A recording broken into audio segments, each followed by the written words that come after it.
နေ့မှာတော့လူငယ်တစ်ယောက်ကတောတောင်ထက်ကိုဝင်တော့ခဲ့ပါတယ်။ရေစရာကောင်းပြီးတမှုထူးခြားတဲ့ကိုရီးယားမြောက်တစ်ကောင်းကိုတွေ့ခဲ့တယ်။မြောက်ကတင်သုံးပေါ်မှာထိုင်နေတဲ့ဗဒနာကိုကွန်ပျူတာထိုက်ပင်လုပ်နေတယ်လို့လုပ်နေပါတယ်။လူငယ်ကလှမ်းပြောတယ်။ဟေးအတင်မြောက်မင်းဗဒနာနဲ့ဘာလုပ်နေတာတော့။မြောက်ကပြန်ပြောတယ်။ငါလည်းလူရန်အလုပ်ရှိတဲ့အခါမနက်တိခုရီရောနေ့လည်းနားရရောညဆိုရင်ငါကလူတွေနဲ့ဝမ်ဖိုင်လိုင်းမှာထိုင်မကြည့်နေက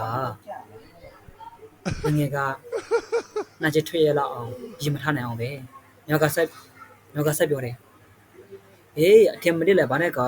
ငါတဲ့လူတို့လိုအင်တာနက်တုံးနေကြည့်တဲ့ကတော့ဘာနာထောက်ကဆရာ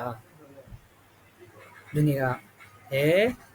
တိတော့မဟုတ်ဘူးလားလမ်းမီတော့ညောက်ကမျက်နှာတွန်းပြီးပြောတယ်ဘောတိတော့ကလူတွေအတွက်